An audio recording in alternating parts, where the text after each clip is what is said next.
এখন আমি আছি শিলিগুড়ির এনবিএসটিসি বাস স্ট্যান্ডে। দার্জিলিং যাওয়ার জার্নিটা শুরু হচ্ছে এখান থেকে। অল্প খরচের মধ্যে দার্জিলিং যেতে হলে হয় শেয়ার গাড়িতে করে যেতে হবে, না হলে বাসে করে যেতে হবে। তো আমরা আজকে যাব বাসে করে। বাসে তুলনামূলকভাবে কম খরচা হয়। এই বাস স্ট্যান্ডে সকাল 6টা থেকে 30 মিনিট অন্তর অন্তর একটি করে বাস দার্জিলিংয়ের উদ্দেশ্যে রওনা হয়। তো আমরা এখন 125 টাকা দিয়ে টিকিট কেটে বাসে উঠে পড়বো। আর আমাদের শিলিগুড়ি থেকে দার্জিলিং যেতে প্রায় সময় লাগবে 4.5 থেকে 5 ঘন্টার মতো। আমাদের বাস এখন চলা শুরু করে দিয়েছে। দার্জিলিংয়ে তাড়াতাড়ি পৌঁছানোর জন্য আমরা সকাল 6:30 গাড়িতে উঠে পড়েছি। তো একদিনের এই দার্জিলিং ভ্রমণে আমরা চেষ্টা করব দার্জিলিংয়ের ফেমাস জায়গাগুলি ঘুরে দেখানোর।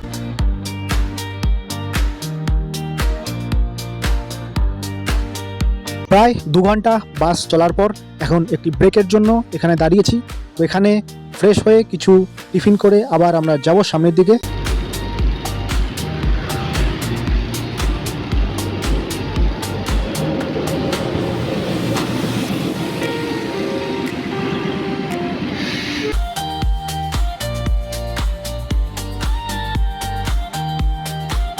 ঘড়িতে বাজে প্রায় 11টা আর ফাইনালি আমরা এখন চলে এসেছি দার্জিলিংয়ে। তো দার্জিলিংয়ের এই বাস স্ট্যান্ড থেকে আমরা প্রথমে ঘুরতে যাব রোপওয়েতে। তো যার জন্য আমরা এখান থেকে শেয়ার গাড়ি করে যাব। শেয়ার গাড়ি করে গেলে জনপ্রতি ভাড়া লাগবে 20 টাকা থেকে 30 টাকা পর্যন্ত। যে গাড়িটি সেন্ট জোসেফ স্কুল, এবং সেখান থেকে কিছুটা পায়ে হেঁটে আমাদের যেতে হবে। তাহলে চলো। গাড়ি থেকে নেমে এখন একটু হেঁটে যাচ্ছি। আর বাদিকে রয়েছে সেন্ট জোসেফ স্কুল বা নর্থ পয়েন্টার স্কুল। এই স্কুলের মধ্যেই অনেক মুভির শুটিং হয়েছিল। স্কুলটি দেখতে খুবই অসাধারণ।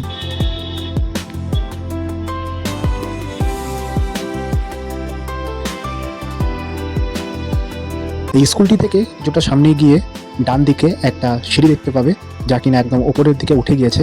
তো এই যে দেখতে পাচ্ছ এই সিঁড়িটি, তো এই সিঁড়িটি দিয়ে উপর দিকে উঠে যেতে হবে।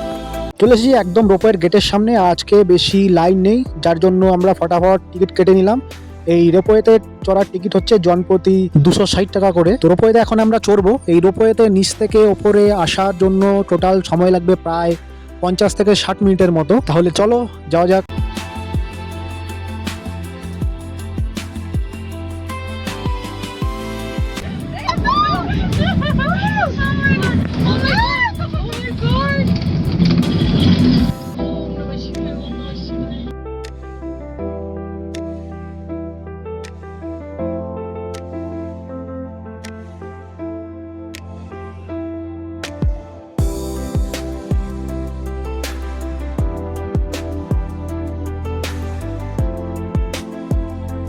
রোপওয়ের এই কেবল কারের মধ্যে থেকে নিচের এবং দূরের ওই কাঞ্চনজঙ্ঘার ভিউ দেখতে জাস্ট অসাধারণ লাগে, যা কিনা তোমরা দেখতেই পাচ্ছ।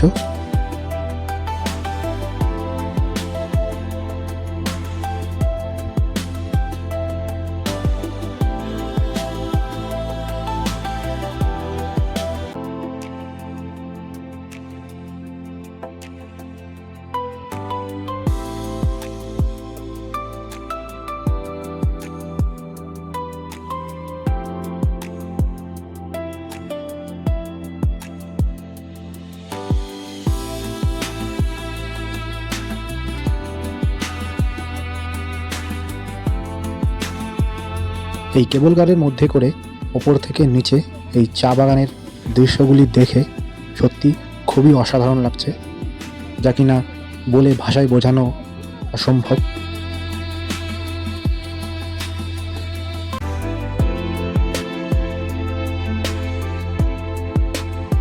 তোমরা যদি বেশি সময় নিয়ে আসো তাহলে অবশ্যই রোপওয়ের সেকেন্ড যে পয়েন্ট আছে সেখানে নেমে সময় কাটাতে পারো। তো আমাদের যেহেতু সময় নেই, তার জন্য আমরা এখান থেকে ডাইরেক্ট ওপরে চলে যাব।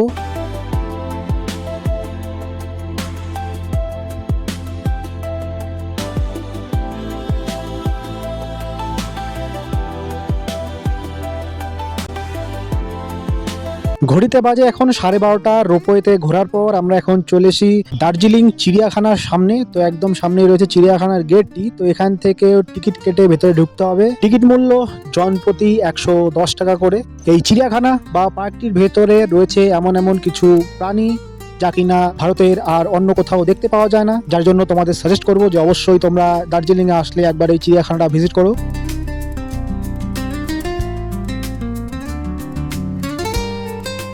প্রথমে আমরা এখন দেখতে পাচ্ছি যে প্রাণীটি, এটির নাম হচ্ছে হিমালয়ান গোরাল। এটি প্রধানত নেপাল, তিব্বত, ভুটান এবং অরুণাচল প্রদেশের হিমালয়ে দেখতে পাওয়া যায়।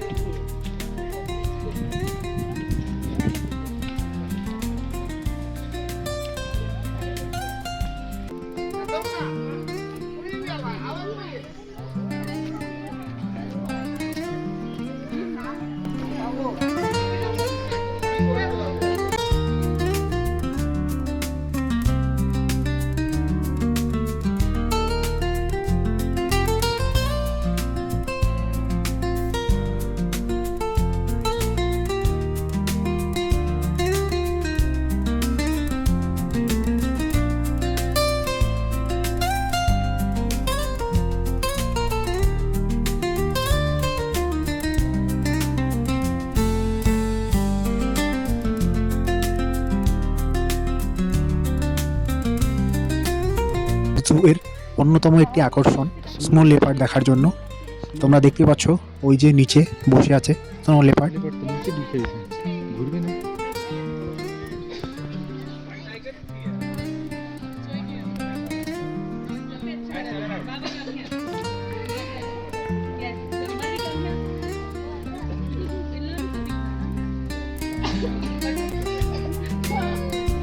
अरे देखो देखो वीडियो वीडियो वीडियो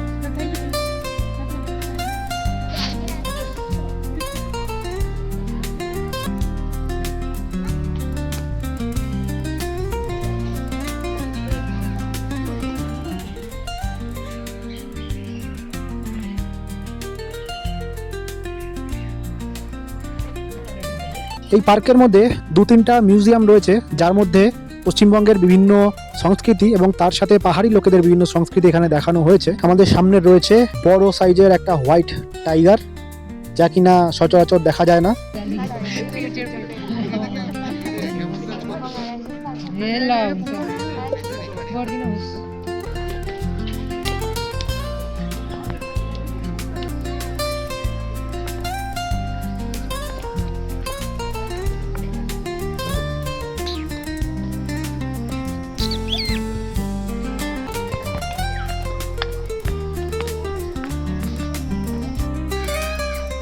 জুয়ের মধ্যে অনেকটা ঘোরার পর এখন আমরা যাচ্ছি এখানকার অন্যতম আরেকটি আকর্ষণ রেড পান্ডা, সেটি দেখতে।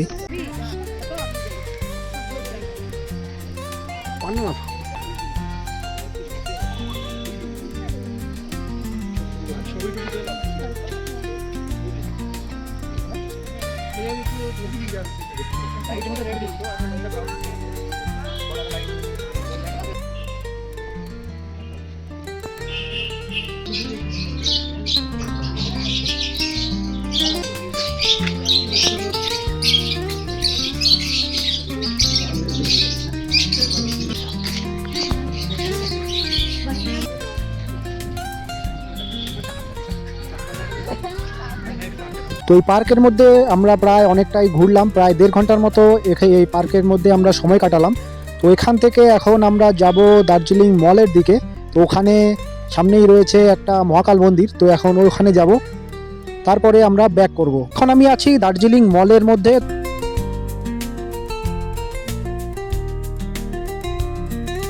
তো এখান থেকে এখন যাচ্ছি দার্জিলিং মহাকাল মন্দিরে। তো সামনেই গেট দেখতে পাচ্ছ, গেট থেকে চলে যাব ওপরের দিকে। এটি হচ্ছে খাড়া রাস্তা, মানে এটি দিয়ে তাড়াতাড়ি হয় উপরে যাওয়ার। তো এই রাস্তা দিয়ে আমরা এখন যাব, কারণ যেহেতু আমাদের হাতে বেশি সময় নেই, তার জন্য চলে এসেছি একদম মন্দিরের সামনে। আর এই রাস্তাটা দিয়ে উঠতে পুরো যেন একদম দম বেরিয়ে গেল। সামনে দেখতে পাচ্ছ এখানে রয়েছে একটা মন্দির, আর ঠিক ডান দিক দিয়ে উপরে উঠে ওখানে রয়েছে প্রধান মন্দিরটি। তো এই ঠিক সরাসরি এখানে রয়েছে জুতো রাখার জায়গা। দার্জিলিং মহাকাল মন্দিরের একদম উপরে চলে এসেছি, আর এখানে রয়েছে দেবী মার মূর্তি দেখতেই পাচ্ছ। মন্দিরটির বিশেষত্ব হচ্ছে এখানে বৌদ্ধ ধর্ম এবং হিন্দু ধর্মে দুটোই ধর্মেরই একসাথে পুজো করা হয়, যার জন্য এখানে কালী মন্দিরের সাথে সাথে এখানে বৌদ্ধদের যেগুলো স্তূপা হয় বা গম্বুজ যেগুলো হয়, তো সেগুলো এখানে দেখতে পাওয়া যায়।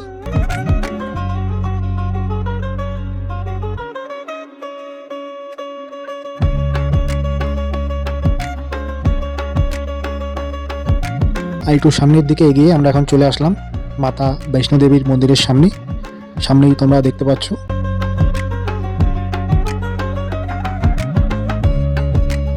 তোমাদের যেটা বলেছিলাম যে এখানে বৌদ্ধ ধর্মেরও পূজা করা হয়, তো যার জন্য এখানে দেখতে পাচ্ছ যে এখানে বৌদ্ধ মন্দির আছে, তার চারপাশে প্রাচীর যেটা আছে সেখানে বৌদ্ধ ধর্মের যে এই রোলগুলো যেগুলো রয়েছে এগুলো রয়েছে। তো এগুলো ঘুরিয়ে এখন মন্দিরটাকে একটু পরিদর্শন করব। এই মহাকাল মন্দিরের ওপরটায় চারিদিকে খুবই শান্ত, খুবই ভালো একটা পরিবেশ। তো আমি বলবো যদি তোমাদের সময় থাকে হাতে তো অবশ্যই এখানে এসে একটু সময় কাটিও। খুবই সুন্দর জায়গা এটি, যা বলে বোঝানো অসম্ভব ব্যাপার।